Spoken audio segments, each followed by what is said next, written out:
तुमच्या इकडे याला काय बोलतात मला नक्की सांगा. आमच्या इकडे त्याला डुबुकोडाच बोलतात.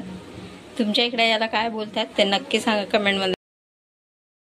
नमस्ते फ्रेंड्स, आज मी रेसिपी बनवते त्याला डुबुकोडा बोलतात, पण तुमच्याकडे काय बोलतात मला नक्की सांगा कमेंटमध्ये की काय बोलतात तुमच्याकडे.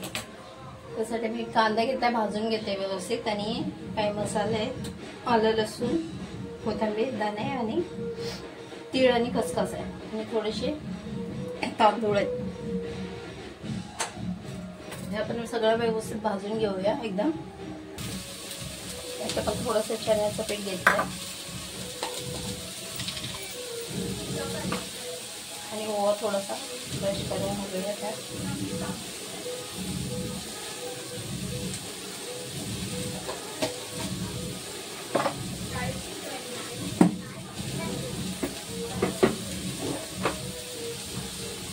यात थोडीशी लाल मिरची पावडर,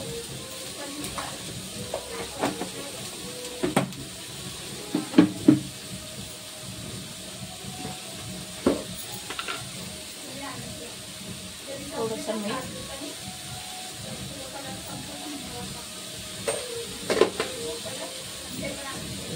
पीठ तर आपल्याला सेम भिजवायचे, जसं आपण भजी बनवतो तसे सेम पीठ आपल्याला भिजवून घ्यायचं आहे. जास्त कडक नाही आणि जास्त पातळ पण नाही, मीडियम साईजचं पीठ आपल्याला भिजवून घ्यायचं आहे. तर आपण आपला मसाला भाजून झाल्यावर भिजवून घेऊया. ते आता जर भिजवून ठेवलं तर ते पातळ होईल, त्याच्यामुळे मसाला जेव्हा भाजून होणार तेव्हा ग्रेव्ही उकळत उकळत ते भिजवून होतं.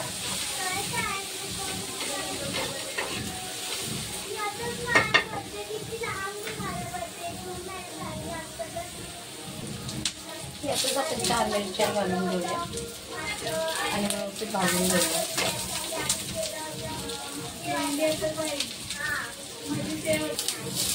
आपल्याला काळा मसाला घालायचा आहे, म्हणून कांदा आपल्याला थोडा जास्त भाजून घ्यावा लागेल.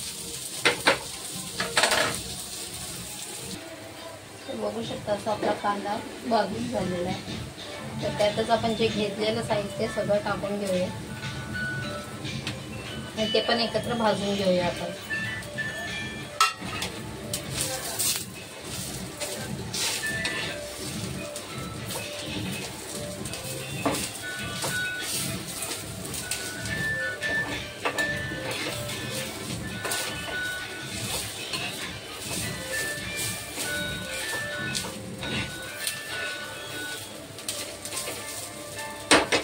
सर्व आपल्याला एक व्यवस्थित भाजून घ्यायचं आहे आणि यातच आपण टोमॅटो पण भाजून घेऊया. आता ते कच्चा वाटणार नाही टोमॅटो, म्हणून आपण याला भाजून घेऊया एकत्र.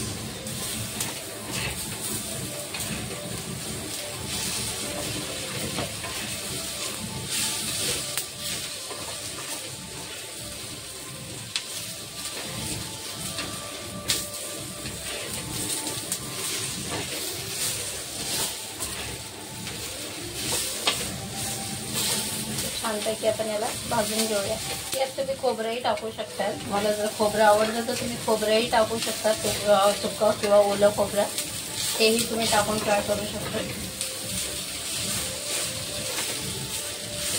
आणि माझे व्हिडिओ तुम्हाला कसे वाटतात कमेंटमध्ये नक्की सांगा.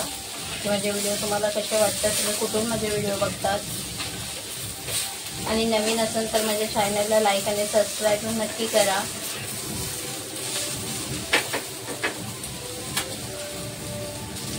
अशा प्रकारे आपला हे मसाला भाजून झालेला आहे पूर्ण. एका प्लेटमध्ये आपण काढून घेऊया आता.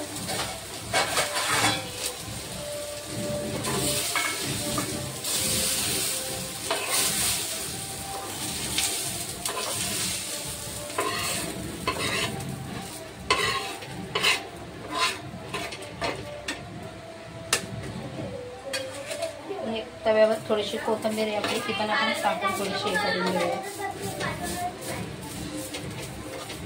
गॅस बंद केला आहे मी. थोडीशी आपण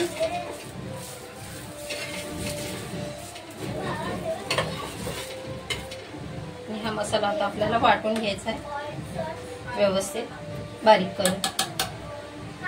बघू शकता किती चांगल्या प्रकारे आपण भाजून घेतला आहे मसाला. त्याला आपण मिक्सरमध्ये बारीक करून घेऊया.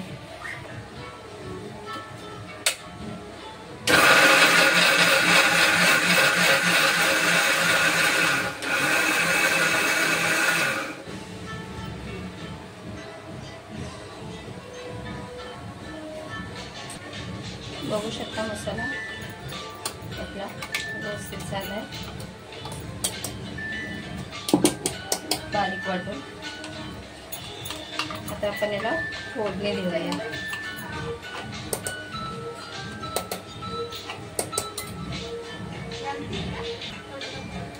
हळद घालून घेऊया थोडी.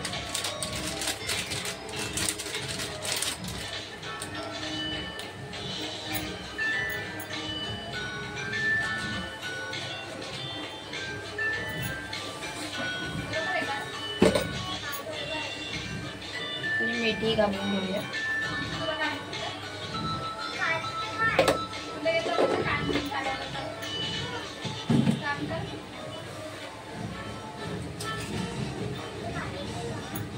मी तेल तापवायला ठेवलंय.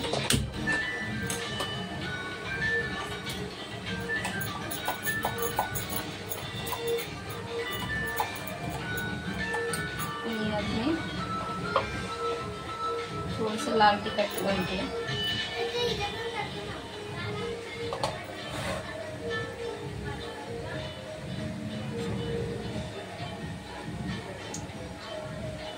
फोडणी देऊन घेऊया आपण.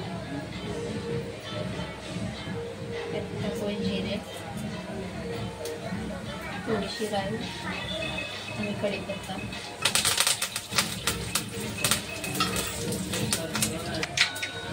अशा प्रकारे आपण सगळं टाकून घेऊ.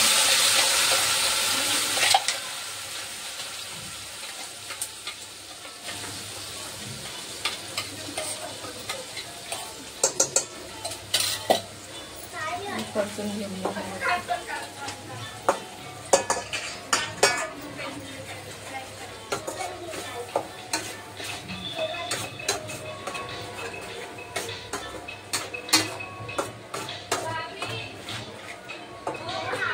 छान प्रकारे परतून घेऊया.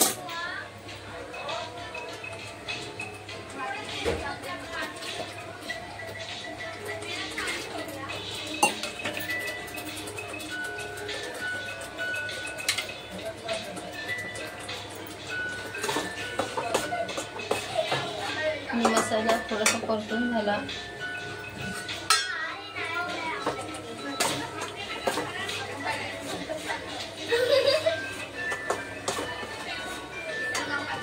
बघू शकता की छान असं तेल सुटतंय मसाल्याला. तर आपण आता पाणी टाकून घेऊया.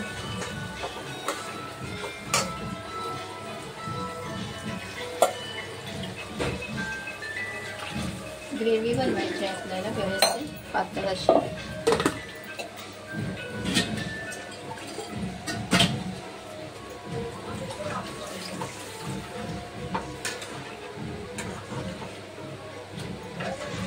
अशी छानपैकी आपण ग्रेव्ही बनवून घेतली. आणि जे आपण मग असे चण्याचं पीठ सगळं एकत्र मिक्स करून घेतलेलं ते आपण कालवून घेऊया.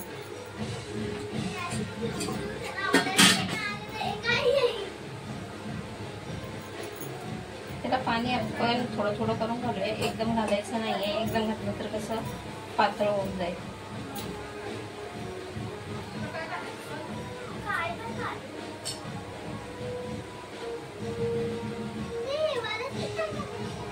अशा प्रकारे थोडं थोडं पाणी घालून ज्या प्रकारे आपण भज्याचं पीठ बनवतो त्या प्रकारेच आपल्याला बनवायचं याचं.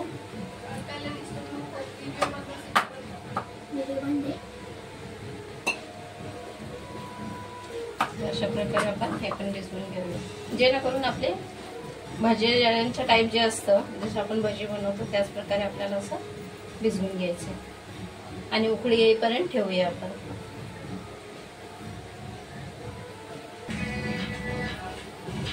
बघू शकता अशा प्रकारे आपले आमटी पूर्ण उकळून झाले. त्यात आपण हे टाकूया. एक छोटे छोटे बॉल करून असे टाकायचे आणि ते उकळले म्हणजे शिजले की आपोआप वरती येतात. वरती आले की समजून जायचं की ते शिजले.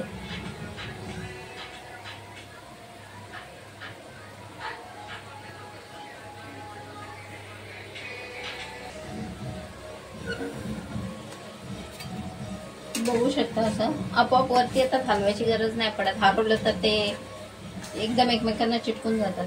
तर बघू शकता तुम्ही अशा प्रकारे 1-10 मिनिटात तर बनवून तयार पण होते भाजी.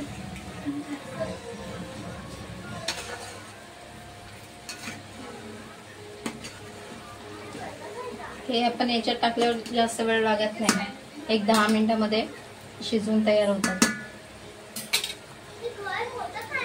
ते बघू शकता तुम्ही आपोआप वरती आले, व्यवस्थित अशी दिसते भाजी.